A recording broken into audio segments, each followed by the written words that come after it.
it's time for another Trunk Dairy Fails, and this time I'm going to do the singing bone. I'm going to move my chair back a little bit so I stay away from the table, because I obviously, if you watched the last video, you know that I like to slam shit. Flip. I wish. Send me a mini table so I can flip it, take it with me everywhere. Alright, yeah, so let's get started. I'm gonna go drink. This time it's ginger ale and whiskey, and we can drink along together, because you'll see me drink, even though I think that's really weird. Don't. Okay, so as usual, I'm gonna go read and drink a lot, and then I'm gonna tell you a story and we'll drink together a little bit. Okay, see. Am I drunk enough yet? Nope. I'm still drinking. I'm not drunk enough yet. Well, maybe getting there. But I just have a little PSA for you. Don't ever let anybody tell you that exercising will make you sober up, because it will absolutely not. I just ran up and down the stairs a couple times because I have like old man syndrome, and I forget why I go into a place even though I know I need something. So I end up doing a lot of trips up and down the stairs. Okay, so I think I'm drunk enough. I'm obviously going to drink some more.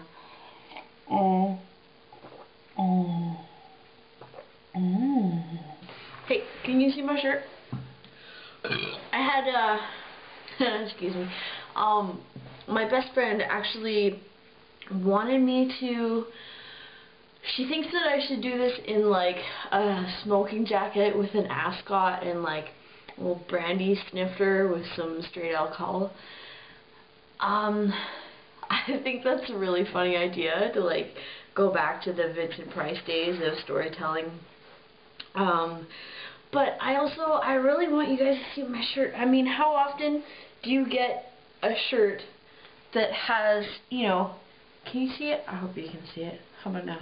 Now? How about now? Can you see me now? Kenny Loggins with a halo and a chalice. I mean, really? Who makes a shirt like that? Come on, it's awesome. Yeah, so, singing bone. Story goes, that reminds me of the beginning of a different story, which involves zombies and tree monkeys and rats scuttling off ship, but that's for another day. Leave it in the comments if you know what I'm talking about. So, okay, the singing bone, right, focus. Okay, so there's a king. Okay, let me start over.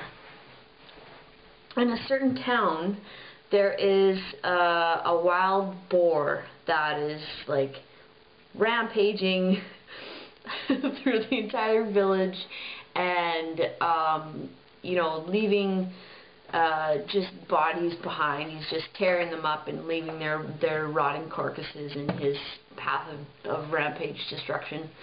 And the king's like, this is a really big problem. I'm not going to deal with it. I need my people to deal with it, so go forth and kill this beast. And people are like, nope. Nope, fuck that shit. I'm not doing that. No, you have like, don't you have knights or something, or like a posse to go and dispatch this wild evil boar? And so nobody volunteers, and the king's like, okay, well, if you kill this wild boar, then I guess you can have my daughter, my only daughter, for your wife. And so there's these a little time passes, and there's these two brothers. So yeah, so one of them is crafty and shrewd out of pride, and the other one is, you know, simple and kind-hearted. He's a dumbass, but he's nice, so, you know, everybody likes him. And they go to the king, and they say, oh, you know, we're up for the challenge. And the king's like, awesome, you should go to this forest where the beast is known to reside, and each one of you will enter at different sides of the forest, so you come together and you should be able to, you know, herd the beast into a place of killing. And so one of the brothers goes into the east side and one of the brothers goes into the west side. Where have you heard that before? And the younger brother, he walks into the forest a little ways, and then a little man meets up with him, and he's like, hey, I notice that you're kind-hearted, and I need to do something with this wild mane of shit. God damn it. So,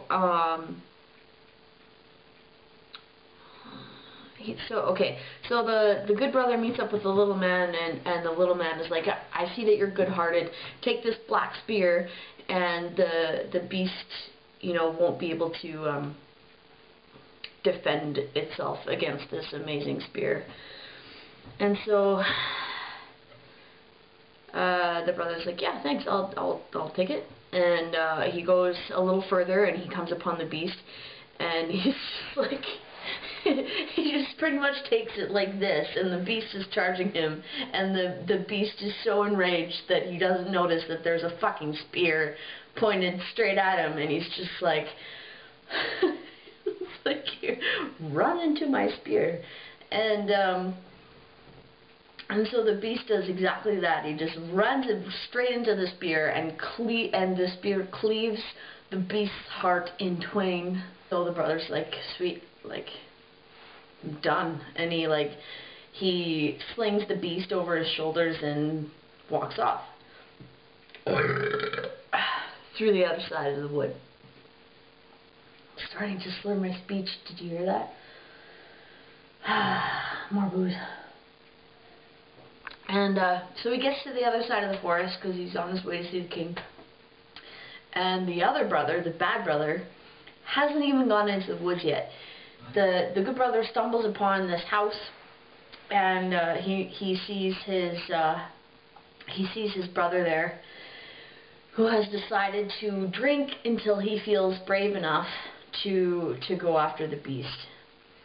And so the bad brother sees, you know, the good brother with the wild boar over his shoulders, and he's like, oh, you know, come join us, you know, celebrate, and let's drink, and you can go show the king tomorrow. And Lopa's like, you know, he's simple, right? So he's like, yeah, okay. And the brother waits until nightfall, the bad one, and then he's like, okay, come on, let's, you know, we'll walk together and we'll go to the king's place. And